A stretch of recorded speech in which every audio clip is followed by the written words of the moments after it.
So, ito po yung lugar ng Boracay na kung saan ay kararating lang po namin at namamasyal-masyal, tinitingnan po namin ang kapaligiran. So, mga kaibigan, sa pagkakataong ito, tingnan po natin. Talaga namang napakalamig ng simoy ng hangin, napakaganda ng ambience at napakasarap mamasyal. So, this is the day that the Lord has made and we will rejoice and be glad in it. I-enjoy po natin ang lugar, i-enjoy po natin ang pamamasyal, at i-enjoy natin patuloy ang pagtungo dito sa lugar na ito ng Boracay. So narito po tayo sa lugar na ito ng medyo may ilat kung tawagin. Hindi pa siya dagat, nasa ilat pa lang tayo. At nakikita po natin ang kagandahan ng kapaligiran sapagkat napakaraming puno. Yan. Halos hindi po pa po tayo pumapasok sa lugar na ito ng Boracay, kundi ngayon pa lamang po tayo papunta. Okay, so ito po yung resort na to. Ito yung dito ka pwede mag-staycation, dito ka pwedeng mamasyal. At tingnan po ninyo ang dagat, napakaganda.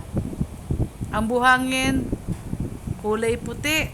Talaga naman pong you will really enjoy, mga kaibigan, na mamasyal sa lugar na ito at maranasan yung kagandahan na ito ng tabing dagat, ng mga puno. Ayan. At ang buhangin, nakita naman ninyo, kulay puti ang kanyang buhangin at napakaraming puno ng nyog. Yan po.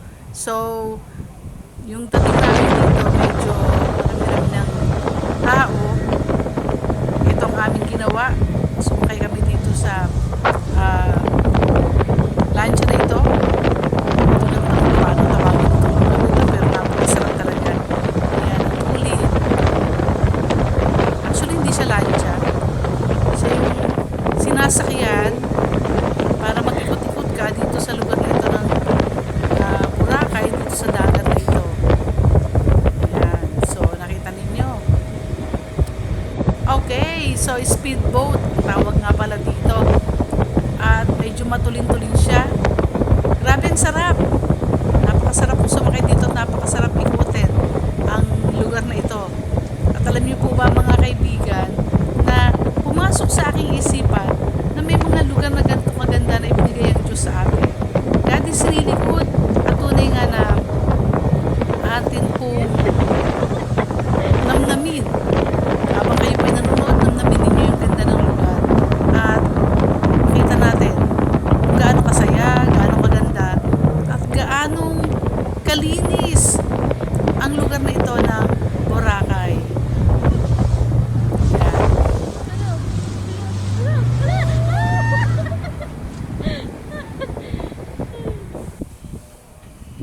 So, dito po kami nagstay. Actually, ito po isang resto.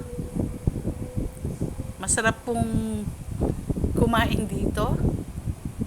At mamaya lamang may makikita tayong masaya at magandang pangyayari dito sa lugar na ito.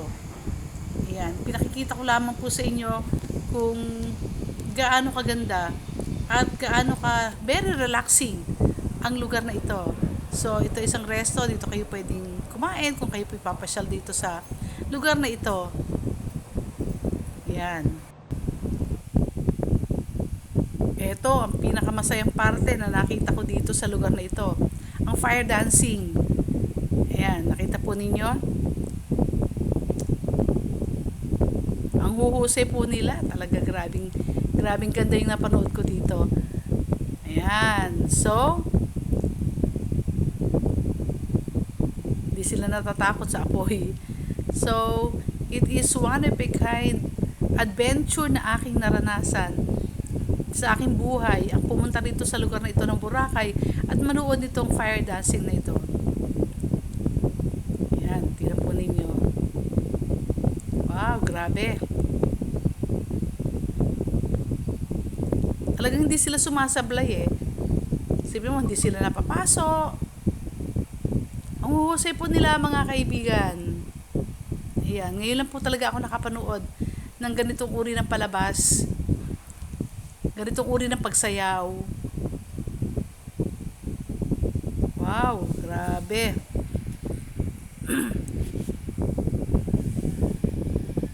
Ayan.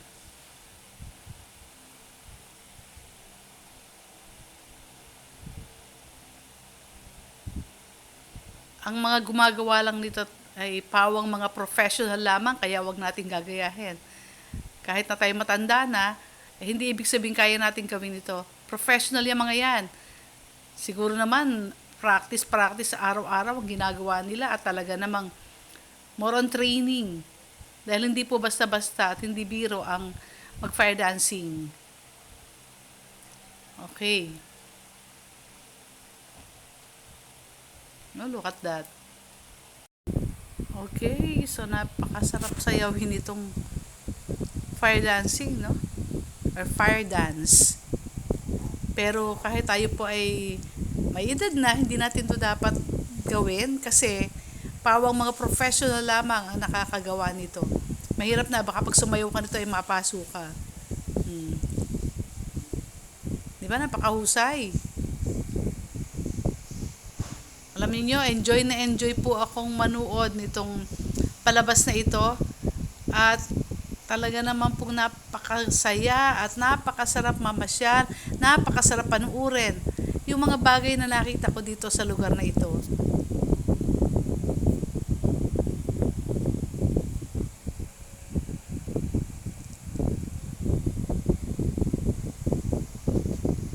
Ayan, may isang babae namang sumasayaw at talaga namang, napakahusay talaga nitong dancer na ito. Oh. At ang bilis, full of energy. Mabilis talaga.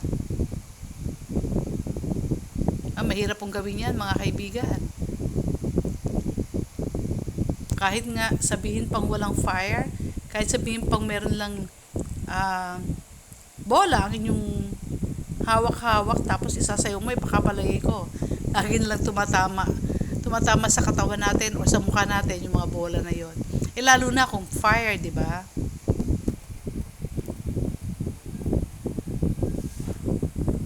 So I was so amazed with this kind of dance.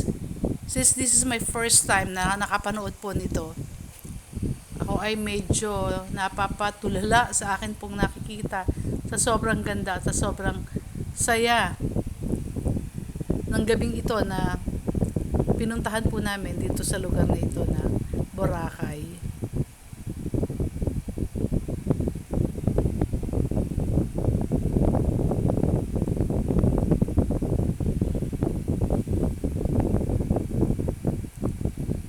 Tsaka syempre po may mga step talaga yan na ginagawa sila.